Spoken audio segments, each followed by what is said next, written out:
warahmatullahi wabarakatuh. Perkenalkan, kami dari kelompok 8 ini mempresentasikan hasil diskusi kami mengenai kepribadian. Sebelum itu, kami ingin mengucapkan terima kasih terlebih dahulu kepada Ibu Leti Kamila selaku dosen pengampu sosiologi karena telah memberikan kami kesempatan untuk mempresentasikan hasil diskusi kami pada hari ini.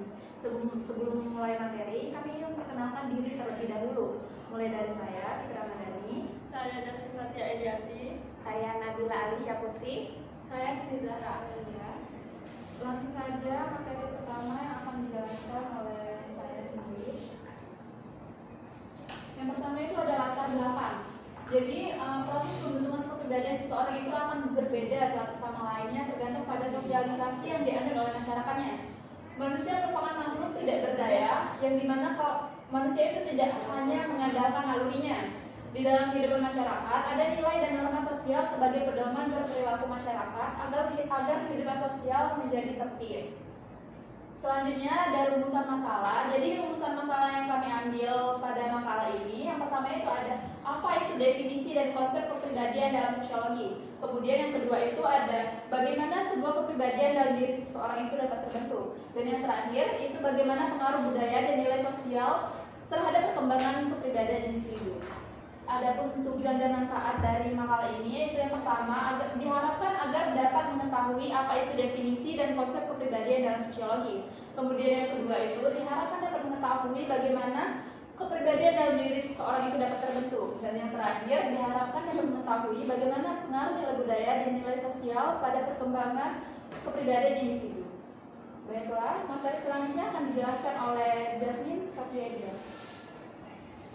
Jadi guys, apa itu kepribadian? Kepribadian adalah konsep dalam sosiologi menurut Herbert Marx dan Charles College. Kepribadian berkembang melalui proses di mana seseorang membentuk identitasnya melalui interaksi sosial.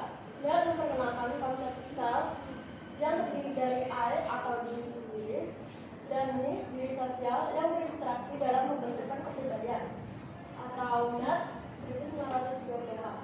Pengaruh lingkungan sosial terhadap kepribadian lingkungan sosial seperti keluarga, teman sebaya, dan media sangat berperan dalam pembentukan kepribadian. Baik, terima kasih Jasmine atas penjelasannya. Selanjutnya akan dijelaskan oleh Siti Zahra Amelia. Pada Zahra, kami silakan. Bagaimanakah sebuah kepribadian dalam diri seseorang itu terbentuk? Kepribadian sendiri dibentuk oleh karena adanya kecenderungan yang berperan secara aktif dalam menentukan sebuah tingkah laku suatu individu yang berhubungan dengan dirinya sendiri dan lingkungan masyarakat di sekitarnya, yaitu yang dalam prosesnya selalu mengalami perubahan dan perkembangan. Selanjutnya adalah faktor pembentukan kepribadian.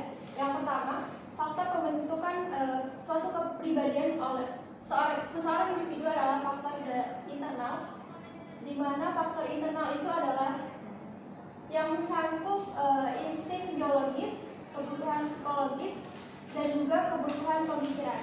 Selanjutnya adalah faktor eksternal, yaitu yang terdiri dari lingkungan seperti keluarga, sosial, dan pendidikan.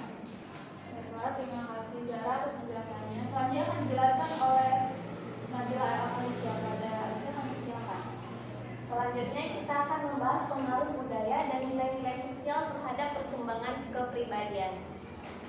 Yang dimana pada nilai budaya kita akan membahas bagaimana kepribadian seorang anak dapat membantu seorang anak itu menjadi sosok pribadi yang berdampak positif terhadap orang lain yang ada di sekitarnya. Kebudayaan terbentuk dari kepribadian dan kepribadian inilah yang akan dinilai oleh budaya. Lalu nilai kebudayaan memiliki beberapa aspek penting yang sangat mempengaruhi pembentukan kepribadian setiap orang. Di antaranya itu yang pertama ada pengetahuan dan keterampilan, yang kedua itu ada nilai-nilai, dan yang ketiga itu ada adat dan tradisi. Lalu pada nilai sosial. Pada nilai sosial ini manusia memiliki pengaruh yang sangat besar dalam kepribadian seseorang yang dapat membentuk karakter, perilaku, serta cara pandang seseorang tersebut dalam melihat dunia luar.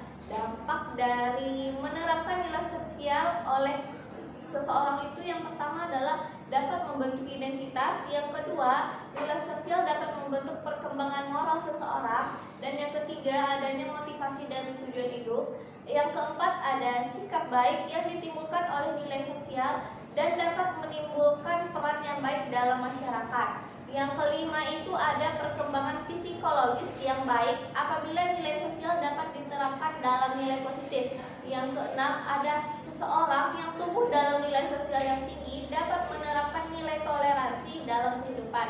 Yang ketujuh itu ada sikap positif dalam nilai sosial membuat kepribadian seseorang menjadi harmonis antar sesama. Dan yang terakhir adalah nilai sosial dapat mempengaruhi pandangan kita terhadap perbedaan budaya dan saling menghargai. Nah, tadi kan kami sudah menjelaskan beberapa materi yang telah kami sampaikan. Mungkin dari teman-teman sekalian ada yang ingin bertanya? Bagi yang ingin bertanya, silakan ajukan pertanyaannya di kolom komentar yang telah kami sediakan. Baiklah, kita langsung saja ke kesimpulan. Jadi dari kata materi yang telah kami sampaikan itu dapat disimpulkan bahwa kepribadian individu itu berkembang melalui interaksi sosial. Menurut Mead, self terdiri dari I, diri subjektif, dan me, diri sosial. Faktor internal atau insting dan kebutuhan psikologis, dan eksternal, lingkungan keluarga, sosial, dan pendidikan berkontribusi pada pembentukan kepribadian. Selanjutnya, budaya dan nilai sosial juga berperan penting memberikan norma yang memandu perilaku individu. Di sini kepribadian adalah hasil interaksi antara faktor-faktor ini. Demikian presentasi dari kelompok kami. Apabila ada kesalahan kami mohon maaf, kepada Allah kami mohon ampun. Kami akhiri. Assalamualaikum warahmatullahi wabarakatuh.